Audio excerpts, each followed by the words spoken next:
Sveiki visi prisijungę į Playboard kanalą. Šiandien sužaisiu Fallout Shelter stalo žaidimą, kuris yra paremtas pagal telefoninio žaidimo versiją. Fallout franšizę puikiai visi turbūt žino. Wastelandas, monstrai ir taip toliau. Bet Fallout Shelter fokusuojasi į tam tikrą žaidimo dalį. Tai yra būtent tuos požeminius bunkerius, kuriuose gyvena žmonės. Ir pats telefoninis žaidimas yra toks management game'as. Tenai jūs turite pasirūpinti, kad jums netrūktų elektros, vandens ir maisto. Ieškoti įvairių itemų, craftinti ir gauti unikalius itemus ir vykdyti misijas. Tai šitas žaidimas iš esmės jis stengiasi atkartoti visą šitą temą Shelterio ir suteikti panašų jausmą. Štai šitaip atrodo pilnai paruoštas žaidimas. Jis pasiruošia gana greitai ir paprastai. Tai trumpai papasakosiu, ką matote. Iš esmės viršuje yra čia pasiūla. Tai yra monstrai, itemai, toliau kambarių pasiūla. Ir čia yra būtent mūsų tas vadinamas vaultas, ta saugykla nuo radiacijos ir visokių grėsmių, kurie yra Wastelande. Ir ši žaidimo istorija pasakoja apie tai, kad mūsų vaulto valdytojas jisai numirė. Ir mes dabar likę gyventojai turėsime konkuruoti tarpusavėje ir administruoti visi kartu šitą bunkerį, tam, kad išsiaiškintumėm, kuris iš mūsų geriausias ir atitektų tam geriausiam būtent pilnai valdymo teisės. Tai čia yra tokia tema, kaip ir paaiškinimas, kodėl mes visi kartu žaidžiam viename bunkeryje. Nes šiaip telefoninio žaidimo veiksmas vyksta tiesiog su vienu valdytoju. Verta atkreipti dėmesį į tai, jog žaidėjai statys savo bunkerio aukštą. Tai pavyzdžiui, baltasis žaidėjas statys būtent šitoje visoje linijoje, mėlynasis žemesnėje linijoje. Ir kiekvienam žaidėjui priklausys tam tikri pastatai. Kai jis statys pastatą, jis tiesiog sumokės resursus ir pasidės į savo aukštą. Kiti žaidėjai galės irgi naudotis jo pastatu, bet tada tas žaidėjas, kuriam priklauso tas kambarys, jisai gaus resursų. Tai tokiu principu veikia pati bazė. Mes tiesiog žaidėjai statysime bunkerį ir rūpinsimės juo, nes į jį puls visokie monstrai, su kuriais mes turėsime kovoti. O pats mechanikos principas tai yra būtent darbininkų dėliojimas, worker placement. Ir čia tiesiog mes paimsime vieną iš savo gyventojų ir pasidėsim ant laukelio ir gausim būtent tą veiksmą, o jeigu bus raudonai kažkas nupiešta, tai reikės sumokėti būtent tiek resursų. Iš esmės yra 3 fazės ir jos vyksta štai šitaip. Spawn threats, tai atsiranda monstrai jūsų kambariuose bunkeryje, kuriuos vėliau turėsite kovoti. Place dwellers, dėliojate savo darbininkus, gaunate veiksmus ir kol juos pasiimat, susigrąžinat ir vėl kartojasi. Tai žaidimo pradžioj mums šitų monstrų nereikia padėti, mes pradedam nuo antros fazės. Tai pirmasis žaidėjas, jisai galvoja, ko jam reikia. Žaidimas pakankamai tikrai nesudėtingas. Jūs tiesiog nusiunčiat workerį savo vieną laisvą į kurią norit poziciją ir gausite resursų. Pavyzdžiui, aš čia nusiunčiu, aš gaunu 2 energijos, tarkim, 2 energijos gaunu. Okay. Toliau sekantis žaidėjas renkasi veiksmą ir gauna irgi kažką, ką pasirinks. Taip, šitas ims maistą, 2 maistą ir pasižymi savo lentelėje. Beje, kas dar smagu yra, kad apart metalinės dėžutės yra viduj insertas, kuris tikrai patogus imti dwelleriams, taškams, resursams žymėti ir discardint kortom. Tai šiaip tikrai dėžutė įspūdinga. Taip, toliau, vėl grįžtam prie pirmojo žaidėjo ir jisai rinksis vandenį. Vanduo šiame žaidime yra vienas retesnių resursų, nes kaip matote, nėra nei vieno laukelio, kuris jums duotų 2 vandens, o maistas ir elektra yra. Tai reiškia, vandenį sunkiau gauti šiek tiek yra. Ir paskutinį mėlynas, jisai pasims dar vieną maisto. Taip, maisto, 3 maisto jau turi jisai. Kas dabar atsitinka? Trečioji fazė, padėlioti žaidėjai sugrįžta savo pas šeimininką, tai jūs juos tiesiog nusiemat, sužaistų dvelerių nėra, ištreniruotų dvelerių nėra, ir toliau vyksta monstro atsiradimas, yra ridenami kauliukai ir va iškrito 6. 6 yra pažymėta, nežinau ar matosi, bet čia yra maži skaičiukai prie tų laukelių. Ir 6 yra būtent šita pozicija. Tai šita pozicija atsiranda monstras. Kas dar fainai, kad man patinka, kad yra tos kortelės permatomos, kaip matot, ir už jų vis dar galite matyti kambario būtent dekoracijas ir tai netema, kaip sakant, temos negriauna. Jis ten bėgioja po kambarį. Taip lyg tai vyktų telefoniniam žaidime. Taip, kartojam. Antras raundas ir baltasis žaidėjas, jisai eis į šitą laukelį, tai va čia būtent, nežinau ar matosi, bet čia yra Wastelandas, tai čia ta būtent sugadinta žemė nesaugi, čia yra duris, Vault Door, Vault Entrance, įėjimas, Water Treatment, tai čia būtent vandens filtravimo sistema, diner, užkandinė, ir Power Generator elektrą generuoja.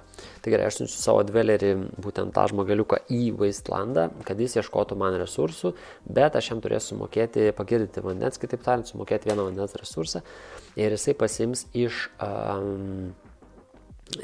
atverstų itemų, atverstų daiktų vieną kurį nors daiktą. Tai jis pasiims šitą kostiumą ir atsiverčia naujas. Taip, toliau. Antrasis žaidėjas rinksis sekantį veiksmą, tai bus energija ir gaus 2 elektros. Baltasis žaidėjas toliau pasirinks vandenį, gaus dar vandens. Ir mėlynasis žaidėjas pasirinks nueis iki Vaulto Entrance įėjimo ir čia rašo sumokėti 3 maisto, ką jisai turi. Ir raundų gale gaus vieną žmogeliuką. Kas dar man patinka šiame žaidime, tai kad būtent šitie žmogeliukai visi workeriai, jie yra unikalių formų. Ir būtent tos formos, jos simbolizuoja būtent tą special sistemą, tų būtent įgūdžių sistemą. Pavyzdžiui, šitas yra charizma, nes jisai toksai charizmatiškas, dovanoja gėlytę ir taip toliau.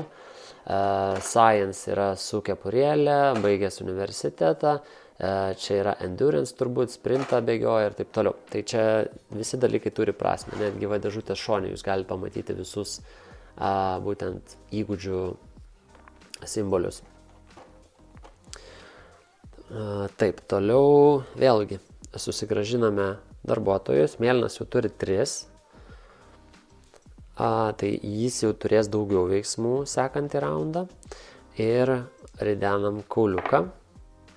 Iškrito vėl 6, jeigu atsiranda vėl ant 6, jau kur yra monstras, nieko neatsitinka, naujo monstro neatsiranda.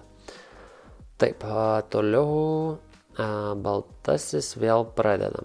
Jisai vėlgi eis, šį kartą jisai gal eis į maistą, gaus maisto, nes neturi tų resursų visai.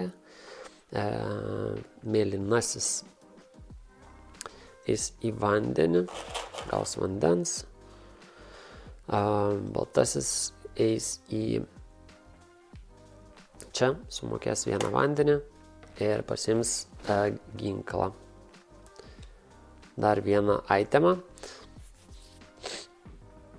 Atsiverčia naujas. Taip, kas atsivertė naujas? Tai Žaidimo gale gaukite vieną laimingą, tai yra laimės tašką už vieną maisto porą resursų. Tai va, tai kas 2 maisto resursus jūs gausite po happiness tašką, maksimum galima turėti 6 kiekvieno resurso tuos kubelius. Tai maksimum 3 taškai būtų, jeigu žaidimo gale jūs turėtumėt pilną barą užkrautą. Taip, toliau mėlynasis eis ant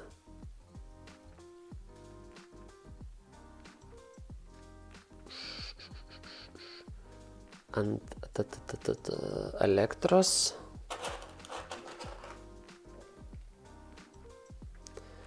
Ir baltojo ėjimo jau baigėsi, todėl mėlynasis eina dar kartą ir jisai eis ant vandens.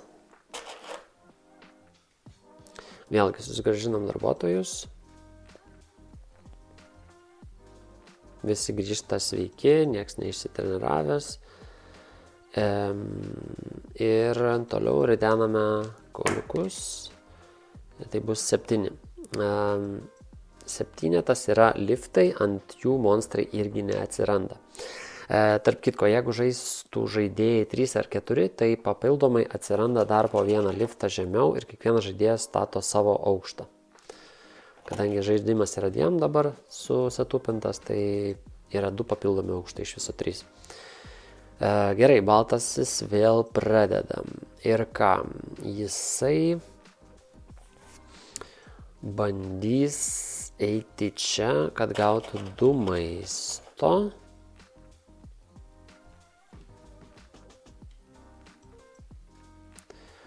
Gautų 2 maisto.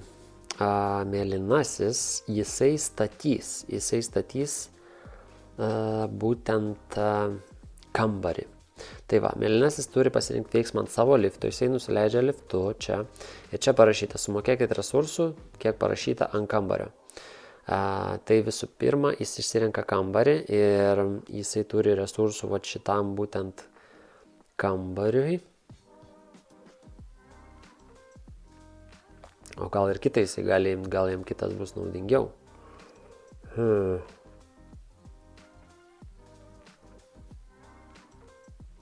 Jo, gal jis pasims šitą. Jis living quarterį pasims. Ir vat prisijungs čia į savo aukštą. Ir atsiverčia naujas pastatas, tas kambarys, fitness room. Užlipus gausite resursą ir endurance sugrįžę ir už itemą happiness galės nusipirkti. Taip, ir jisai, kadangi pasirinko šitą veiksmą, gauna 2 happiness taškus. Štai čia.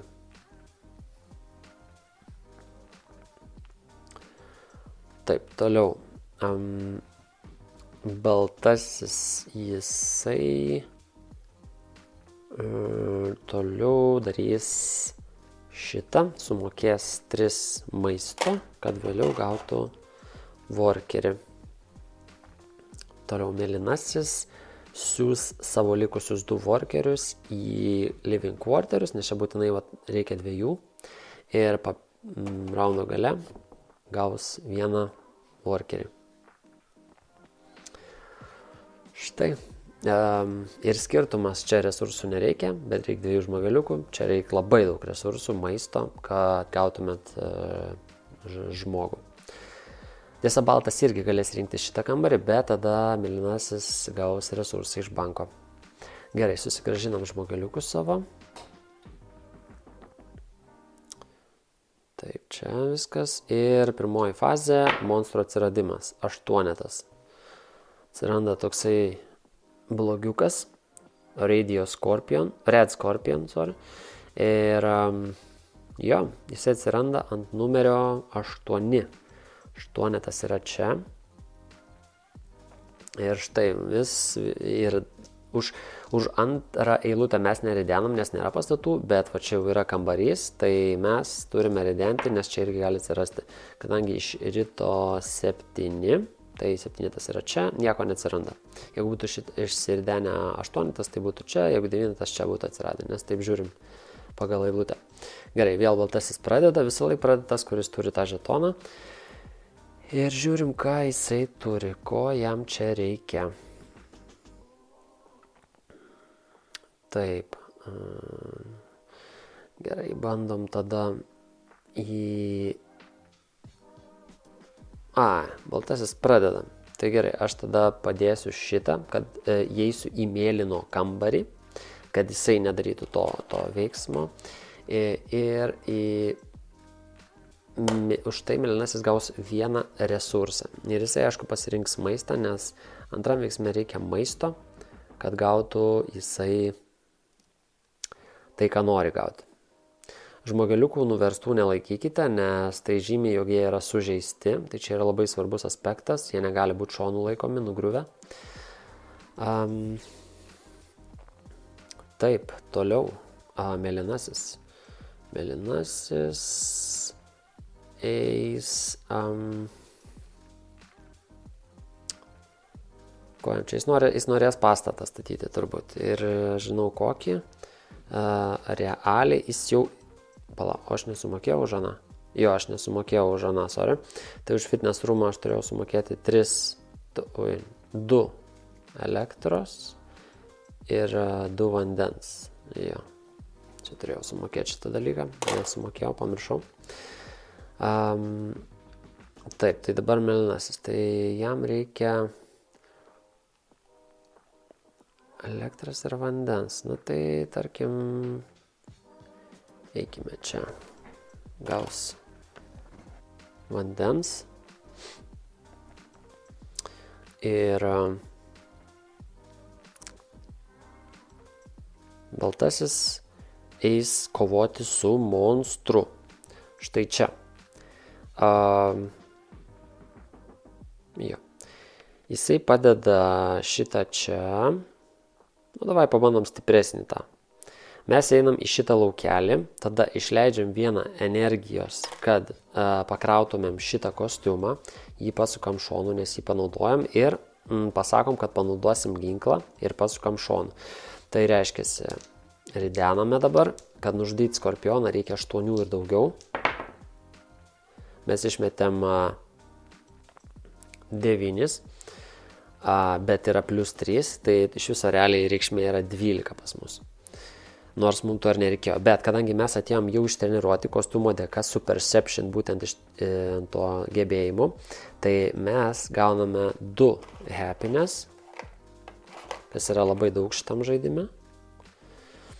Ir gauname 2 resursus, kokius norime.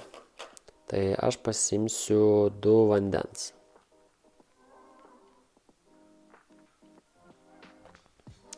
Arba 2 vandens.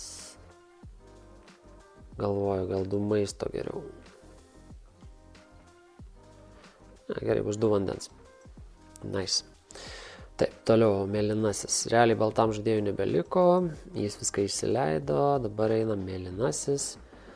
Tai jisai eis maistas. Tiesiog rinksis resursus. Maistas. Elektrą. Ir statys pastatą. Statys... sorry. Palaukit, kur aš ne čia įdėjau. Čia turbūt reikėjo įdėti. Jo. Čia mėlynasis. Taip. Maistas, elektra. Ir jis negali statyti pastatą, nes jam trūksta vandens. Taip, tada jisai...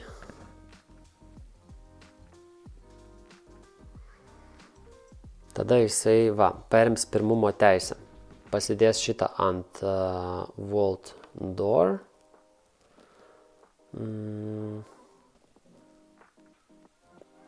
Arba ne, tiesiog gaus žmogeliuką. Sumokės 1 vandens. Ne, vandens irgi nenori mokėti.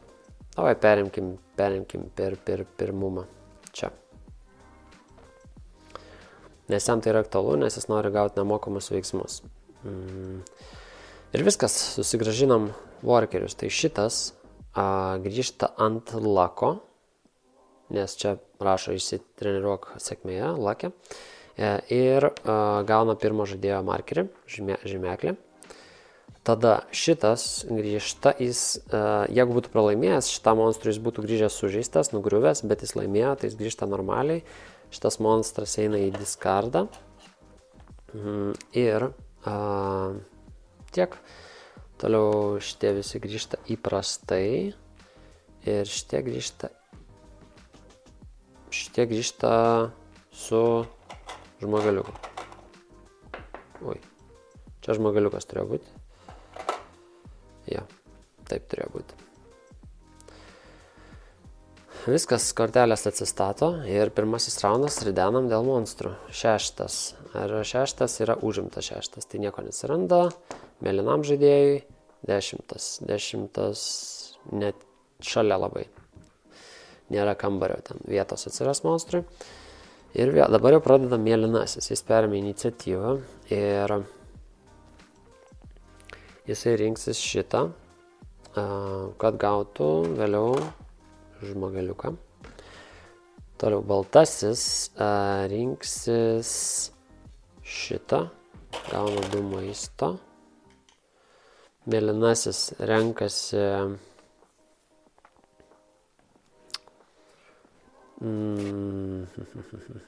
šitą, gauna vandens. Ir baltasis renkasi šitą, kad išsileistų 3 ir gautų workerį. Ir mėlynojo paskutinysis, jis turi išsitreniravimą lakę. Jeigu jis jo nepanaudoja, jisai sugrįžta jau kaip paprastas, tai geriau yra panaudoti. Bet šiuo atveju jis statys turbūt kambarį. Jo. Jis statys kambarį tiesiog paprastai ir čia susimokės 3 elektros ir 2 vandens. Ir pasistatys štai šitokį kambarį, Weapon Workshopą, atsiverčia naujas Science Labas, kuriame galite gydyti savo sužeistuosius darbininkus ir dar jie grįžta su patobulinti. Šiaip kas dar man labai patinka šitam žaidime, kad kiekvienas kambarys turi sąsają su būtent tuo telefoniniu žaidimu. Čia galima tematiškai sąsajas rasti, man patinka šiaip tematiniai žaidimai labai. Tai čia, pavyzdžiui, kadangi Science Labas yra tiesiog toks kaip kraujo perpylimo laboratorija, tai jie čia grįžta ir pasveikia ir dar su upgrade'ais. Jų kraujas reiškia geresnis. Tai yra labai tematiškai viskas apgalvota. Biškai užkliuvo už kameros. Kitas dalykas lygiai taip pat su tais living quarteriais, Weapon Workshopas, tai jeigu jų čia yra realiai kambarys, kuriame jūs gaminatės tos ginklus telefono žaidime, tai čia jūs gaunat itemų, tokį kaip daiktą pasidarot, bet kainuoja resursų. Tai šiaip viskas labai tematiškai apgalvota ir padaryta. Tai kadangi aš pats Fallout Shelterį žaidžiu ant telefono, tai man tai yra labai tos detalės svarbios. Taip, toliau liko dar mėlynam gauti 2 happiness. Resursai išleisti ir viskas, toliau eina baltas. Baltasis, maisto neturi jisai. Ką jisai gali padaryti? Jis turi vandens. Taip, jis eina į Wastelandą, sumoka 1 vandenį ir gauna pistoletą. Visada jam bus +1 prie rolo, atsiverčia naujas itemas. Vėlgi, čia kas 2 elektros, jūs gausite po šitą happy smilą. Ir mėlynajam žaidėjui tų žmogeliukų nebeliko, o baltasis eina į kovą. Ir jis pakrauna savo kostiumą, išleidžia savo ginklą, nes tai jo paskutinis veiksmas, ir ridena. Kokie dideli rolai, 11. tai šitais tikrai nugala ir jisai gauna dar 2 happiness. Pakol kas su happiness lygu. Vat matot, yra skirtingos pasirinktos strategijos. Kažkas eina ant statymo, kažkas eina ant kovos. Tai vat. Gerai, raundas baigėsi, daiktai, itemai atsistato, žmogaliukai sugrįžta, monstras dingsta, žmogaliukai sugrįžta. Iš viso žmogaliukų yra 7, tai jūs galite maksimum turėti 7 žmogaliukus. Ir visada, aišku, svarbu jų kuo daugiau pasidaryti greičiau už kitą žaidėją, nes tada jūs turite pranašumą veiksmų būtent kiekyje. Tai yra labai svarbu. Taip, monstrai. Monstrų fazė 8. 8 ir ant 8 atsiranda šitas baibokliukas. Glowing one, švytintis. Toliau metam 4. Ant priešininko mėlyno neatsiranda niekas. Tai va, šitam etapui, manau, jau užteks. Kaip minėjau, žaidimas baigsis, kai kažkas pastatys pilnai visą aukštą. Arba kai baigsis monstrai. Realiai žaidimo esmę tikrai, manau, paaiškinau. Čia jau plius minus jūs viską jau žinot. Dar trumpai apžvelgsiu, kokie dar daiktai yra. Yra dar gyvūnai. Taip, tai čia gyvūnai, pavyzdžiui, gali treidinti vandenį, į 2 maisto gali treidinti. Toliau yra vėlgi žaidimo gale šitie visi craftinimo itemai. Jie žaidimo gale jums duos happiness taškų už tam tikrus skirtingus resursus. Jūs, kaip matot, esmė šiek tiek kartojasi. Pavyzdžiui, čia už elektrą gaunu, čia už vandenį, čia už maistą. Tai šito korto principai kartojas. Ginklas +2 prie rolo. Gyvūnėlis, kai statot pastatą, vienu resursu pigiau. Yra daug kostiumų.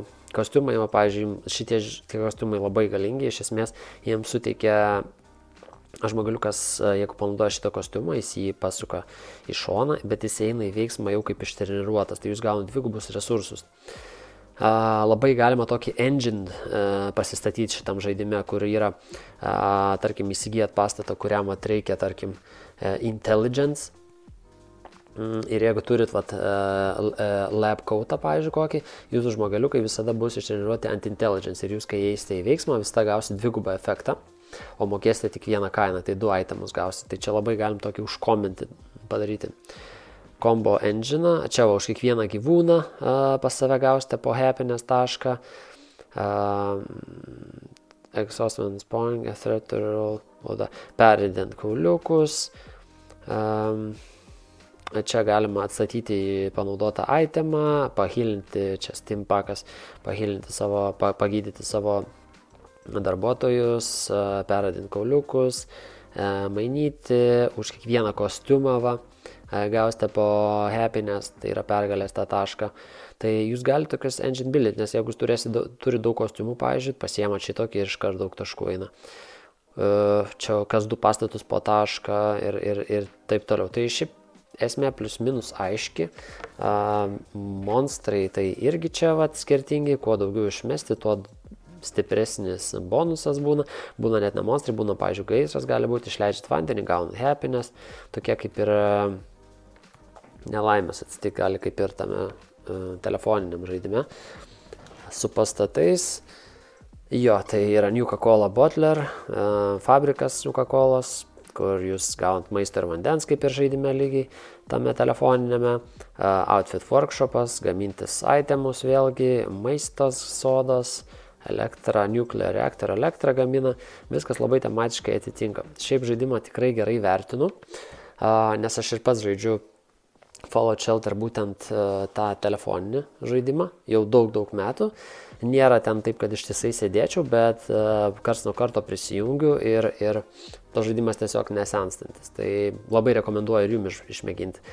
O dėl šito žaidimo šiaip jisai tikrai liks mano kolekcijoje, vien dėl to, kaip įspūdingai jisai atrodo, kaip kokybiškai jisai padarytas. Ir Pati dėžutė gana įspūdinga yra, jinai čia simbolizuoja būtent lunchboxą. Tikrai geras žaidimas, įspūdingai atrodo, tikrai gali žaisti visiškai nežaidžiantis net stalo žaidimo, visiškai naujokai, kur neturi daug patirties, nes taisyklės labai lengvos. Padės žmogeliuką, gaunat veiksmą. Čia yra simboliai netgi, tai realiai jis iš tikrųjų kaip ir language independent, gal netgi sakyčiau, nes realiai visur yra simboliai. Tai va, labai rekomenduoju, super žaidimas, išmėginkit tiek stalo žaidimą, tiek telefonį. Telefoninis beje yra visiškai nemokamas, tai tiek turbūt pasakysiu.